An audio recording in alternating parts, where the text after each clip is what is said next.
He was racist. That's what Paul Ince says about one of the men on his list of people he will never forgive. But racism is just one chapter in a story full of betrayal, violence, and grudges that have lasted decades. This is the story of 6 people Paul Ince has marked as unforgiven. Paul Ince was never ordinary. He was the governor, former England captain, a man who demanded respect everywhere he went. His career was built on conflict. Every insult to his character, every question about his loyalty became personal. It wasn't just football, it was war.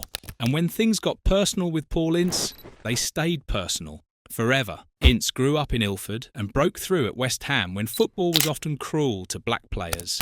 His swagger was survival. The governor persona was a shield. Any slight, any disrespect, any betrayal was an attack on everything he'd built. And Paul Ince never forgot an attack. The first name on the list isn't even a person. It's thousands of people. West Ham United fans. The original sin that taught young Paul Ince that love can turn to hate in a single photograph. The summer of 1989. West Ham had just been relegated. It was a catastrophe for a proud club with deep roots in East London. But there was one bright spot.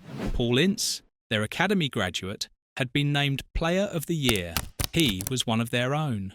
Surely he would stay and fight. Then came the photograph. The Daily Express published a picture of Paul Ince wearing a Manchester United shirt. The deal wasn't even official, but there he was, in enemy colours, smiling. Ince has explained it 100 times. He was young and naive. His agent set up the photo early. The deal was nearly done, but explanations don't heal wounds. To West Ham fans, that photo proved modern players were mercenaries who didn't care about the badge. The hatred that followed was vicious and lasted for decades. When Ince returned to Upton Park with Manchester United in 1994, the abuse was personal. They called him Judas, that biblical betrayer who sold out for silver.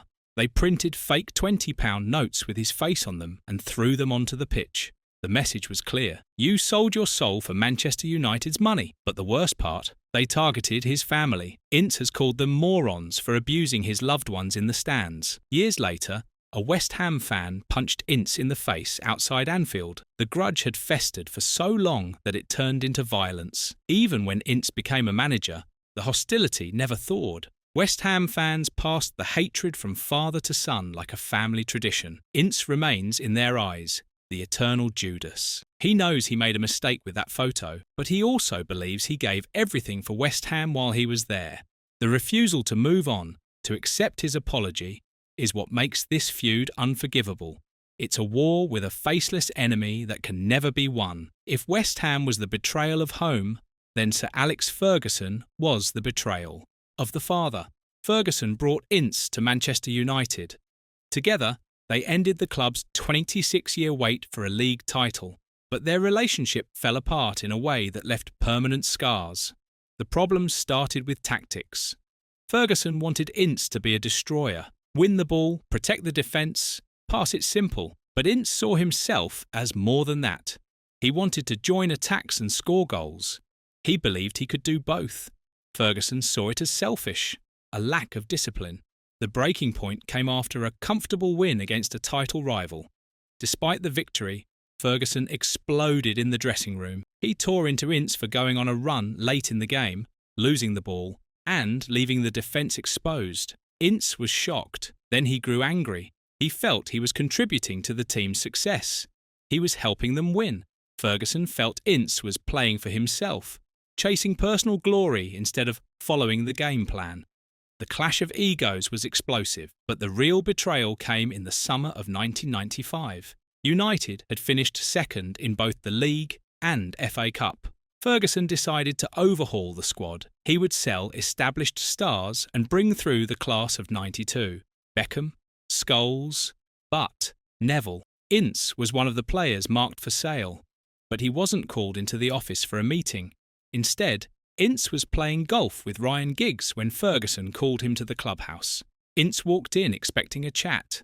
Instead, Ferguson said, "We've accepted an offer from Inter Milan. You're off. I've got Nicky Butt coming through, and I want to give him a chance." That was it. His United career was over. For Ince, This was crushing. He had scars to prove his commitment. He had been the heartbeat of the team. To be discarded so casually without even a proper conversation felt like betrayal. It taught him that to Ferguson, players were just assets to be sold when convenient. Then came 1998. Ince had joined Liverpool, United's fiercest rivals. Ferguson's team talk before a match between the two sides was filmed for a documentary. Ferguson told his players, "If Ince tries to bully you, he will enjoy it. Don't ever let him bully you. You just make sure you are ready for him. He's a big-time Charlie." Big-time Charlie. In British working-class culture, that phrase means someone who is arrogant, flashy, and lacking substance. A fraud who believes his own hype. Coming from the most respected manager in football, it was devastating. It validated every critic who disliked Ince's confidence. The label stuck. It shaped how a generation of fans saw him. Ince has said that to be painted with that brush was unforgivable. It meant he had to take abuse from United fans. That hurt deeply. Years later, Ferguson admitted regret. He said it was a mistake and wasn't a personality issue with Paul. Ince has publicly accepted this.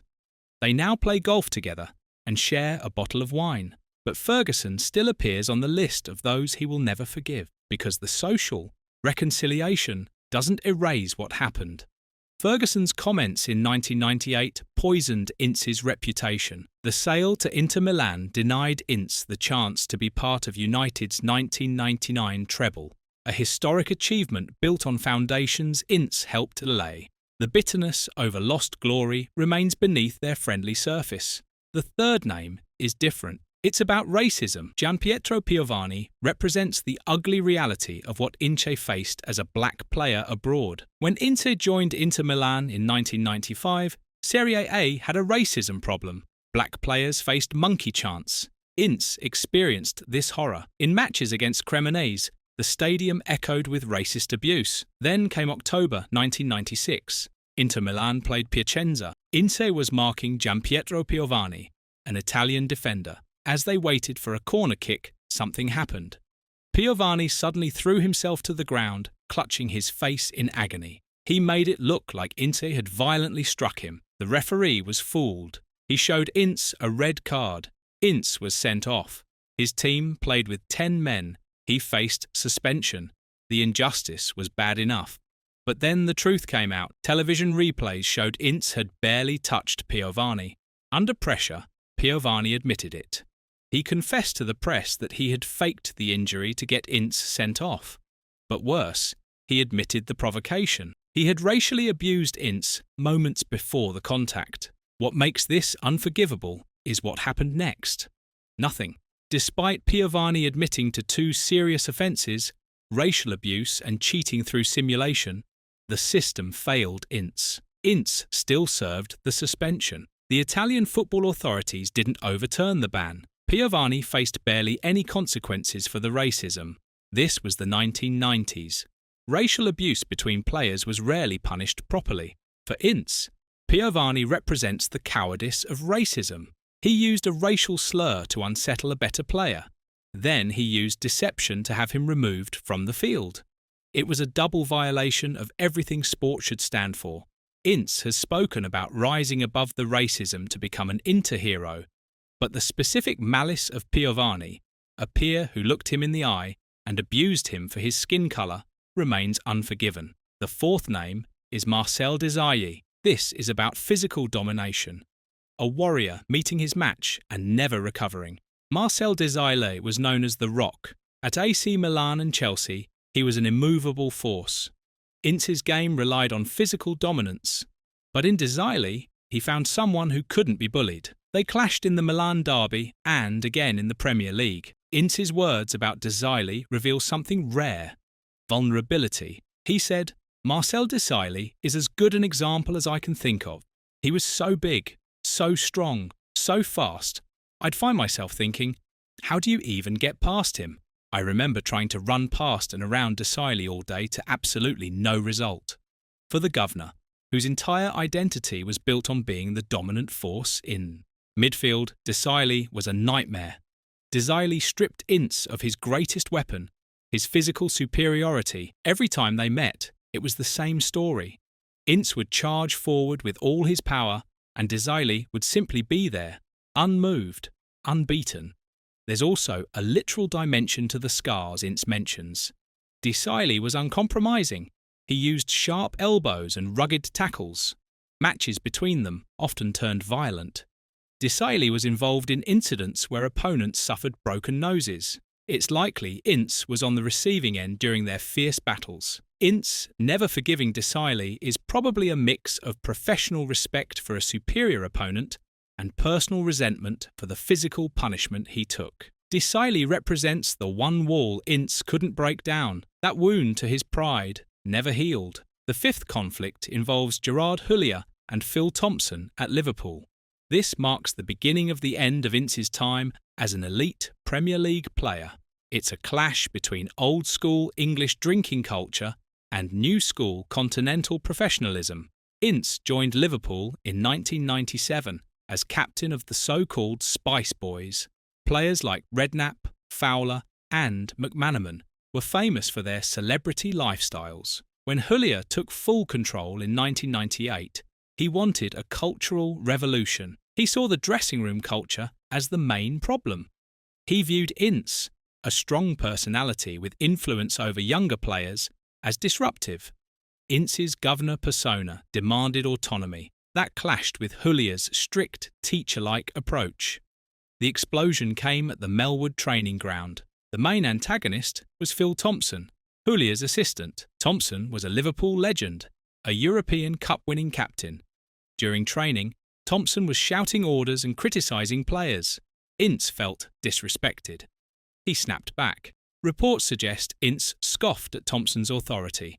Ince said all Thompson does is shout his mouth off.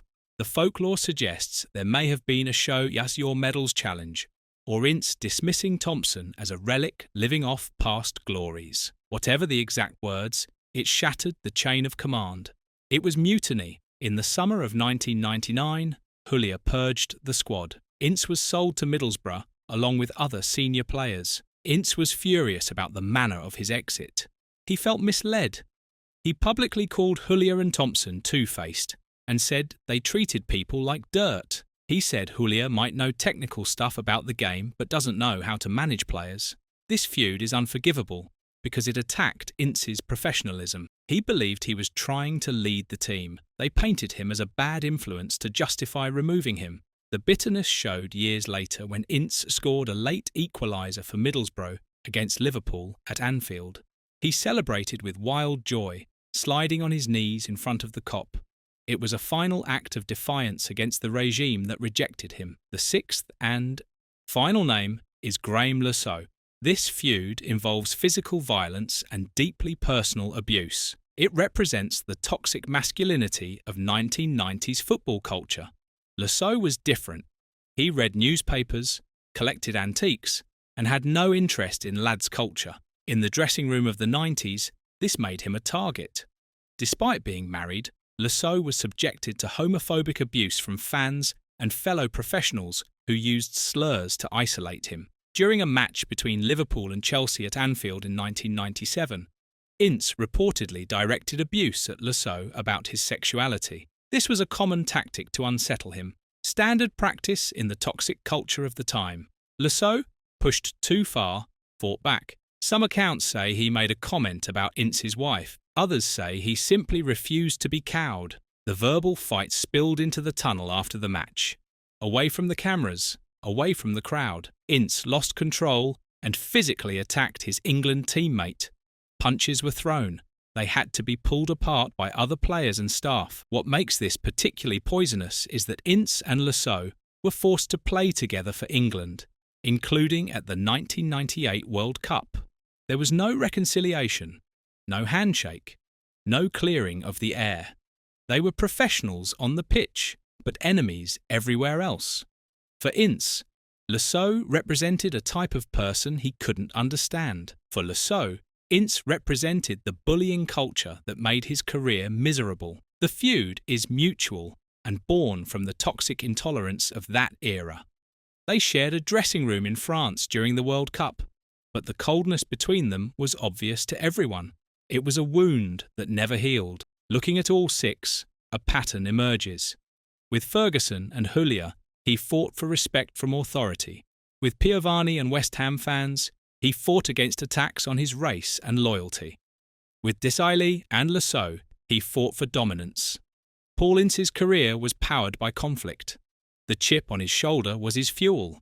To forgive these men would mean admitting the fights didn't matter, but they did. The Judas label from West Ham defined his relationship with his roots. The big-time Charlie slur from Ferguson defined his relationship with the media. The racism from Piovani defined his experience of Italy. These weren't just moments. They were turning points that changed everything. Today, Paul Ince might joke about being called Big-Time Charlie. He might play golf with Ferguson. But the six names on his list aren't just old rivals. They're reminders of football's darker side. The cruelty, the prejudice, the betrayals that shaped him. Paul Ince never wanted sympathy. He wanted respect. And when respect didn't come, the governor never forgot. These six conflicts remain unforgiven because forgiveness would mean they didn't matter, and to Paul Ince, they mattered more than anything.